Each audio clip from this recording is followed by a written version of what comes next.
সুপ্রিয় দর্শক, আসসালামু আলাইকুম। সবাইকে স্বাগত জানাচ্ছি আজকে গুরুত্বপূর্ণ সংবাদে। প্রথমেই জানিয়ে দিচ্ছি সংবাদ শিরোনাম, পরে বিস্তারিত।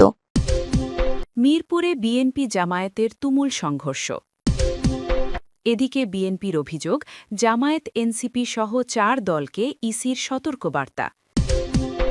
এরপর থাকছে জামায়াত 215 আসন রেখে মিত্রদের দিল ৭৯টি। সর্বশেষ, চরমোনাই পীরের জন্য ভোট চেয়ে মনোনয়ন প্রত্যাহার করলেন জামায়াত প্রার্থী। শুনছিলেন সংবাদ শিরোনাম, এখন বিস্তারিত। তার আগে হৃদয় ছুঁয়ে যাওয়া একটি অনুরোধ। যদি হাদি নামটি আপনার বিবেককে নাড়া দেয়, যদি প্রকাশ্য দিবালকে গুলিবিদ্ধ হওয়ার সেই মুহূর্ত আপনাকে প্রশ্ন করতে বাধ্য করে, তবে আজ একটু সময় দিন। কমেন্টে শুধু লিখুন, হাদির উপর হামলার বিচার চাই। আর যদি আপনি চান সত্যটা চাপা না পড়ুক, যদি চান আমরা ভয় ছাড়াই এসব খবর আপনাদের কাছে পৌঁছে দিতে পারি, তাহলে এখনই চ্যানেলটি সাবস্ক্রাইব করুন। সাবস্ক্রাইব মানে শুধু একটি বাটন চাপা নয়, এটি অন্যায়ের বিরুদ্ধে সত্যের পাশে দাঁড়ানোর অঙ্গীকার। চলুন নীরব না থেকে বিস্তারিত জেনে নিই। মিরপুরে বিএনপি জামায়াতের তুমুল সংঘর্ষ। রাজধানীর মিরপুরের শেওড়াপাড়ায় নারী কর্মীদের সঙ্গে বাগবিতণ্ডার পর উত্তর পীরের বাগে জামায়াত নেতাকর্মীদের জিম্মি করে হামলার অভিযোগ উঠেছে বিএনপি নেতাকর্মীদের বিরুদ্ধে। মঙ্গলবার ২০ জানুয়ারি সন্ধ্যায় এ ঘটনা ঘটে। পরে খবর পেয়ে জামায়াতের অন্য নেতাকর্মীরাও সেখানে উপস্থিত হলে বিএনপি জামায়াত নেতাকর্মীদের মধ্যে ধাওয়া পাল্টা ধাওয়ার ঘটনা ঘটে। এ ঘটনায় জামায়াতের 2 কর্মী আহত হয়েছেন। তাদের উদ্ধার করে কল্যাণপুর ইবনে সিনা হাসপাতালে ভর্তি করা হয়েছে বলে জানিয়েছেন ঢাকা মহানগর জামায়াতের নায়েবে আমির আব্দুর রহমান মুসা। এদিকে এ ঘটনায় খবর পেয়ে পুলিশ ঘটনাস্থলে পৌঁছে পরিস্থিতি নিয়ন্ত্রণে চেষ্টা করলেও বর্তমানে উত্তপ্ত অবস্থা বিরাজ করছে। পুলিশের মিরপুর জোনের সহকারী কমিশনার মোহাম্মদ মিজানুর রহমান বলেন, হাতাহাতি হয়েছে, পুলিশ ঘটনাস্থলে রয়েছে। ঢাকা মহানগর জামায়াতের নায়েবে আমির আব্দুর রহমান মুসা ঢাকা পোস্টকে বলেন, দুপুরে শেওড়াপাড়ায় বিএনপি প্রার্থী মিল্টনের স্ত্রী জামায়াতের নারী কর্মীদের সঙ্গে বাগবিতণ্ডায় জড়ান। সন্ধ্যায় জামায়াত নেতাকর্মীদের জিম্মি করা হয়, মারধরের পর হামলা চালানো হয়। পরবর্তীতে সেখানে জামায়াতের অন্য নেতাকর্মীরাও উপস্থিত হন। তিনি আরও বলেন, বিএনপি জামায়াত নেতাকর্মীদের মধ্যে ধাওয়া পাল্টা ধাওয়ার ঘটনা ঘটে। পরিস্থিতি স্বাভাবিক করতে পুলিশ ও সেনাবাহিনীর সহযোগিতা কামনা করা হয়। এ ঘটনায় জামায়াতের 2 কর্মী আহত হয়েছেন, তাদের কল্যাণপুর ইবনে সিনায় ভর্তি করা হয়েছে।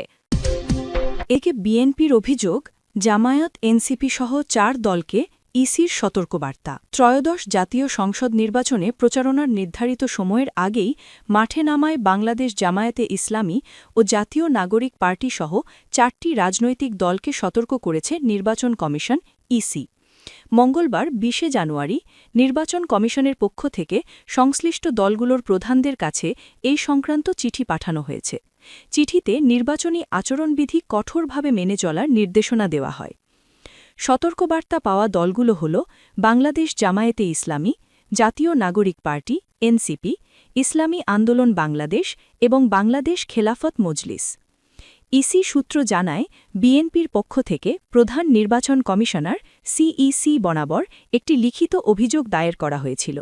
অভিযোগে বলা হয়, ২১ জানুয়ারির পূর্বে সব ধরনের নির্বাচনী প্রচারণা নিষিদ্ধ থাকা সত্ত্বেও এই 4টি দল আইন অমান্য করে প্রচারণা অব্যাহত রেখেছে, যা প্রধান নির্বাচনী আচরণ বিধিমালা ২০২৫-এর 18 বিধির সুস্পষ্ট লঙ্ঘন। বিএনপির ওই অভিযোগ পর্যালোচনা করে সত্যতা পাওয়ায় দলগুলোর প্রধানদের সতর্ক করার সিদ্ধান্ত নেয় কমিশন।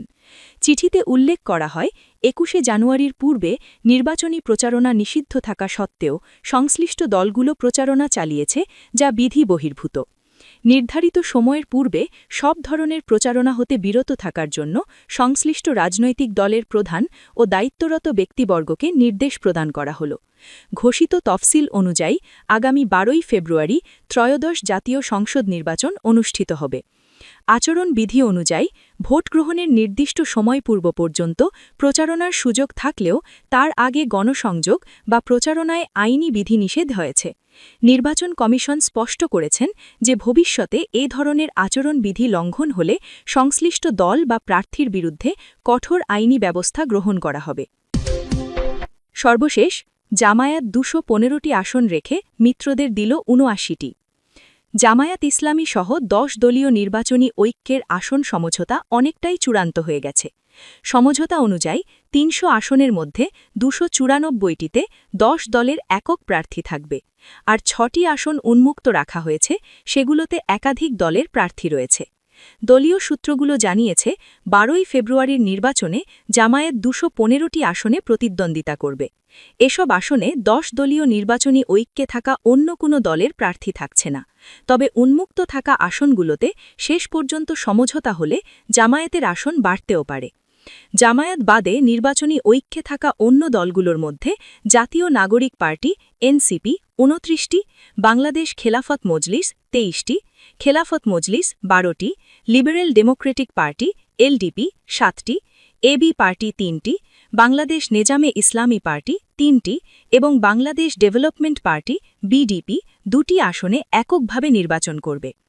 জামায়াতের কেন্দ্রীয় কমিটির একজন নেতা নাম না প্রকাশ করার শর্তে প্রথম আলোকে বলেন, জামায়াত 215টি আসনে নির্বাচন করবে, যেগুলোতে সমঝোতায় থাকা অন্য দলগুলোর প্রার্থী থাকছে না। তবে 2-1টি আসনে জামায়াতের প্রার্থীর সঙ্গে অন্য দলগুলোরও প্রার্থী আছে। তিনি বলেন, উন্মুক্ত থাকা আসনগুলোর মধ্যে বেশি প্রার্থী বাংলাদেশ খেলাফত মজলিস ও খেলাফত মজলিসের। এনসিপি ও এবি পার্টিরও প্রার্থী আছে।